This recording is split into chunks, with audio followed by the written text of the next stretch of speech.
कोई व्यक्ति अपने आप को सबसे ज्यादा सुरक्षित कहाँ महसूस करेगा? अमूमन जितने भी साथी यह वीडियो देख रहे हैं, ज्यादातर लोगों का यही मानना होगा या यही जवाब होगा कि अपने घर में, अपने परिवार में व्यक्ति अपने आप को सबसे ज्यादा सुरक्षित महसूस करता है। लेकिन जब किसी व्यक्ति की अपने घर में, अपने बेडरूम में अपने पत्नी और बच्चों के साथ सो रहा हो और उसकी संदिग्ध परिस्थिति में मौत हो जाए तो सवाल उठता ही है। नमस्ते, आदाब, सत श्री अकाल, अभिवादन स्वीकार करिए सौरभ सोशलिस्ट का। स्वागत है आप सभी का अपराध की दुनिया में। दोस्तों, अपराध की दुनिया में सच्ची घटनाओं पर आधारित कहानियां आप लोगों के बीच लेकर आता हूं। तो प्लीज अगर आप लोग चैनल पर नए हैं तो इस चैनल को सब्सक्राइब कर लें और बेल आइकन दबा दें और वीडियो को अगर अच्छा लगेगा वीडियो देखने के बाद शेयर कर दीजिएगा। आइए देर न करते हुए कहानी को स्टार्ट करते हैं। दिनांक 4 मार्च 2021 की यह घटना है। राजस्थान की राजधानी जयपुर के अंतर्गत एक थाना आता है फुलेरा थाना के अंतर्गत हिरनोदा एक गांव रहता है। हिरनोदा गांव में एक दिनेश वर्मा नाम के व्यक्ति का परिवार रहा करता है। उनके परिवार में उनके माता पिता, चाचा चाची और हिरनोदा की पत्नी और उनके 2 बच्चे, जिसकी उम्र 3 वर्ष और एक बच्चे की उम्र 5 वर्ष बताई जाती है। दिनेश का परिवार ठीक ठाक था, घर में रहते थे। दिनेश काफी पढ़ा लिखा होनहार बच्चा था, पढ़ने में भी अच्छा था, लेकिन उसको कहीं नौकरी नहीं मिलती है। प्रतियोगी परीक्षाओं की तैयारी कर रहा था। इसी बीच उसकी शादी हो जाती है और जिस लड़की से शादी होती है उसका नाम रहता है हेमलता वर्मा। लोग उसे प्यार से हेमा करके बुलाते हैं। हेमा भी प्रतियोगी परीक्षा की तैयारी कर रही होती है, लेकिन दिनेश और हेमा दोनों लोग बेरोजगार थे, प्रतियोगी परीक्षा की तैयारी कर रहे थे। तो बीच में घर की परिस्थिति कुछ ऐसी बनी थी, दिनेश को प्रतियोगी परीक्षा की तैयारी को छोड़ना पड़ा और वह बीच में ही हेमा से कहा, अपनी पत्नी से कहा, मैं तो नहीं पढ़ पाऊंगा, छोटे छोटे बच्चे हैं, इनकी भी पढ़ाई का ख्याल रखना है, आप अच्छे से पढ़ाई करिए और मैं चलता हूं बाहर, कुछ काम करूंगा जिससे घर परिवार का खर्चा चले। दिनेश घर परिवार का खर्चा चलाने के लिए बाहर चला जाता है। डेली सुबह जाता काम पर और काम पर से वापस शाम को आता, कुछ पैसे लेकर आता जिससे घर परिवार चल रहा होता है। लेकिन एक दिन अचानक रात का वक्त रहता है, लगभग 4 मार्च 2021 की यह बात है। रात का वक्त लगभग 2-3 बज रहा होता है। हेमलता घर के अंदर से मतलब सिटकनी बंद रहती है। हेमलता जोर जोर से चीखने चिल्लाने की हेमलता की आवाज आती है। तब इसकी जो मतलब दिनेश की माँ रहती है, हेमलता की सास, दौड़ते हुए उसके कमरे की तरफ जाती है, बोलती है क्या कंडीशन है। वह रोए जा रही थी, अंदर से दरवाजा खोल नहीं रही। उसके बाद में पास पड़ोस अगल बगल के सभी लोग आ जाते हैं। सभी लोग परेशान थे कि आखिर हुआ क्या है। उसके बाद वह रोते हुए सिटकनी खोलती है।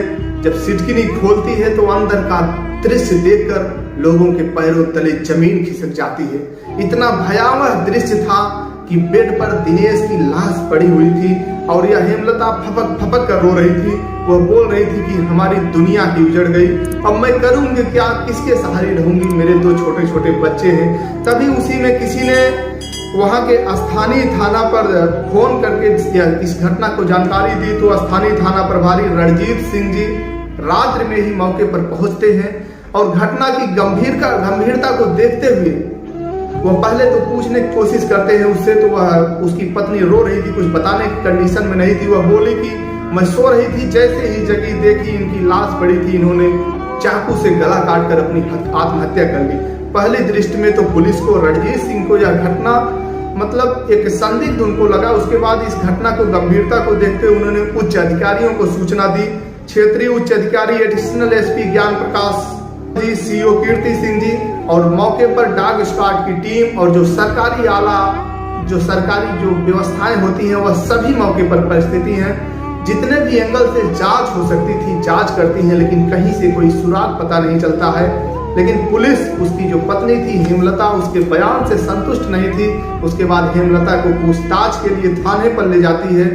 उससे पूछताछ करती हुए कुछ भी नहीं बता रही थी। उसी में तभी ने एक व्यक्ति ने बताया कि पिछले कुछ समय से हेमलता का एक पड़ोस में ही रहने वाला जो उसका रिश्ते में देवर है, योगेश वर्मा है, उससे कुछ नजदीकियां थी। जब योगेश वर्मा से पूछताछ की जाती है तो योगेश वर्मा भी कुछ भी बता नहीं रहा था। वो बोल रहा था कि हमें कुछ भी जानकारी नहीं है। योगेश वर्मा वो व्यक्ति था जो जब दिनेश वर्मा चला जाता था, मतलब जब काम पर चला जाता था, वो अभी प्रतियोगी परीक्षा की तैयारी कर रहा था। हेमलता वर्मा और योगेश वर्मा साथ में ही पढ़ाई करते थे। अक्सर यह लोग साथ में ही परीक्षा हुआ करती थी, तो योगेश वर्मा ही इसको पेपर दिलवाने के लिए ले जाया करता था। जब पुलिस ने कड़ाई से पूछताछ की तो योगेश वर्मा टूट गया, हेमलता वर्मा भी टूट गई। वह रोकर बताने लगी। योगेश वर्मा बताता है कि दिनेश वर्मा चले जाते थे काम पर, तो अक्सर मैं इनके घर पर जाता था, साथ में रहते थे, हंसी मजाक करते थे, पढ़ाई भी किया करते थे। पता नहीं कब हम दोनों में प्यार हो गया और हम दोनों में शारीरिक संबंध, जो अवैध संबंध होता है, उसको भी हम लोग बनाने लगे। एक दिन क्या वाकया था, हम लोग आपत्तिजनक हालत में थे, तभी दिनेश की माँ हम लोगों को देख लेती है और वह कहती है, वो देख लेती है लेकिन मैं तो भाग जाता हूँ, लेकिन वह हेमलता से कहती है कि अब यह घर नहीं आना चाहिए, अन्यथा हम दिनेश को बता देंगे और दिनेश तुम्हें जिंदा नहीं छोड़ेगा। इन्हीं सब बातों से देखते हुए हम लोगों ने सोचा कि दिनेश को रास्ते से ही हटा दिया जाए। एक दिन प्लानिंग बनती है, 4 मार्च 2021 की वह घटना है। 3 मार्च 2021 को यह जाता है, जो योगेश वर्मा रहता है, यह दुकान से जाता है, 2 चाकू खरीदता है, एक सब्जी काटने वाला और एक धार धरतिया, दोनों को छुपा देता है। 4 मार्च 2021 को इससे फोन पर बात करता है और कहता है कि कैसे क्या कंडीशन है। जब हेमलता कहती है कि दिनेश दारू भी पिया हुआ है और खा पीकर सो रहा है, तभी यह चुपके से जाता है उसके घर में, उसके सीने पर बैठ जाता है, पैर को उसकी पत्नी पकड़ती है और उसके गला को काट देता है। जैसे ही यह कुछ छटपटाता, जगने की कोशिश करता, तभी दिनेश वर्मा को ये लोग मौत की नींद सुला देते हैं। उसके बाद प्री प्लानिंग के तहत योगेश वर्मा वहां से भाग जाता है और इसको कहता है कि हेमलता को कहता है कि आप अंदर से दरवाजा बंद कर लेना और 1-1.5 घंटे बाद चीखना चिल्लाना तो लोग आएंगे। इस तरीके से पुलिस ने महज 3 घंटे के अंदर इस घटना का खुलासा किया।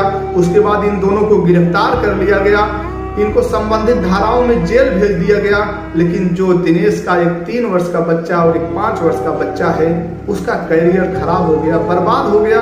दोस्तों, इस घटनाक्रम को सुनाने का उद्देश्य किसी को परेशान करना नहीं, किसी की भावनाओं को आहत करना नहीं, बस आपको सचेत करना था, आपको जागरूक करना था कि हवस की भूख ने पूरे परिवार को बर्बाद कर दिया।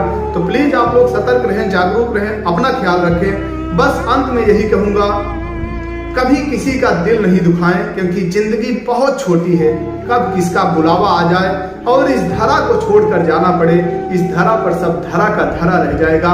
दीजिए इजाजत, फिर मिलेंगे किसी नए घटना के साथ, किसी नई कहानी में। अगर आप लोगों को कहानी अच्छी लगी हो तो दोस्तों तक शेयर करिएगा और चैनल पर नए हैं तो प्लीज चैनल को सब्सक्राइब कर लीजिएगा। दीजिए इजाजत, जय हिंद।